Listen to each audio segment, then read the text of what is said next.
At Risk and The Front were a huge departure for me, and it's a very strange story how these novellas came into being. I'd never thought in terms of doing another series, particularly this late in my career because I've been so busy with Scarpetta. But a few years ago, the New York Times decided they were going to go back to the very old tradition of serializing books and magazines, which is, of course, goes back to that was very popular during Dickens' time. Many authors wrote in a serialized form before their books ever appeared as novels. So they asked a number of us authors to do novellas that were specifically for serialization in the New York Times Magazine, but they said it can't be something you've written before. And I went, oh my goodness, what am I going to do? This wasn't that long ago, and I'm so busy with Scarpetta, and I thought, okay. I said, okay, this is a challenge. I've never written a serialized, short novel, and I don't really have anything in my head at the moment, but I'm going to think up something. And literally, this character, Win Garano, kind of walked through my thoughts. I saw this very handsome guy in a designer suit who looked completely out of place walking through the rain to the Harvard Faculty Club in Cambridge, and he's stepping in a puddle and his pants were getting wet, and he was going to meet somebody at the Harvard Faculty Club. And I wondered, who is this guy, and who is he going to meet, and what's happening here? And that's really how the series started in my mind, and that's how At Risk begins. And of course, The Front is the same way. You're always going to have this meeting in the Harvard Faculty Club. And what's significant about it is Wynn, who's extremely intelligent, has trouble with reading, and he never did well on tests, and so he could not get into a good college, and he got turned down by Harvard. And his father taught poetry at Harvard, so he grew up in Cambridge, but he ended up becoming a Massachusetts State police investigator. And that is how this all began, was writing the serialized novel for the New York Times, and it did so well that then the London Times asked me to do a follow-up, which is why I wrote The Front. That, again, was a serialized story. So that's why we have these two books, and then Lifetime wanted to turn them into movies, and I said, if you can make that all work, let's try it. So it is a very unusual departure. It has nothing to do with Scarpetta. However, of course, it's got crime in it. Yes, it has politics. Certainly has forensics, but in a different way than what you're used to seeing.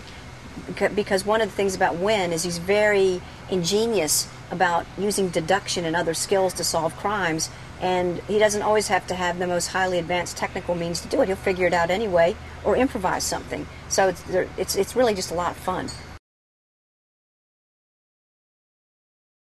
Oh, I love Monique Lamont. She's an absolutely horrible human being. She's sociopathic, narcissistic, beautiful, and you can't take your eyes off of her. And you love her even though you don't want to. And so there's a wonderful texture and conflict between Wynn and Monique, because in Massachusetts, the district attorney drives all criminal investigations, so Wynn actually works for her.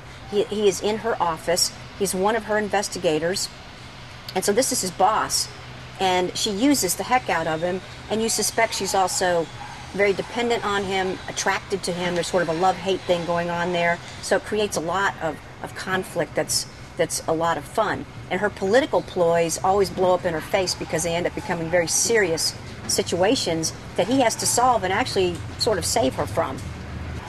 I don't think Wynn gets much out of this relationship, but a big hard time. She gives him hell. But you have to suspect that he secretly is probably very attracted to her. And this always becomes a conflict when he's involved with other women, because it seems that Monique Lamont owns his life. She runs the show, and he is always at her beck and call. And even though she's the power figure, the truth is he's the one who always gets the problem solved. So it's these two people who don't quite get together, and you want them to and you don't want them to. And even though he might be with someone else, Monique is always center stage in his life.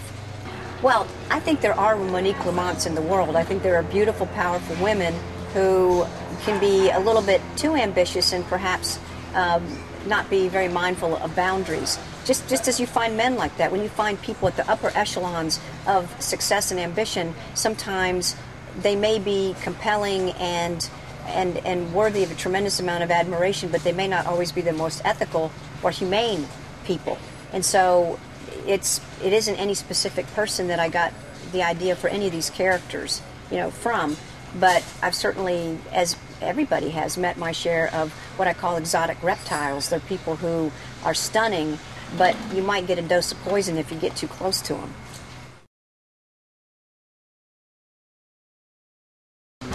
am thrilled with this. I mean, the casting is just spectacular in these movies. In fact, I'm afraid the audience is going to want them every single week. I don't know what's going to happen. They're not going to want to let them go. Because the people I've met so far, it was very eerie having lunch with some of them today, and I thought, you are more like my characters than my characters are. And I mean, Dane playing Cal, he's perfect for this. Daniel, Diane Carroll, Andy, everybody that I've met so far, you go, how did I get so lucky that I could have these people playing these roles? And Ashley, it's really, and they've all been extremely nice to me. They're very nice people as well.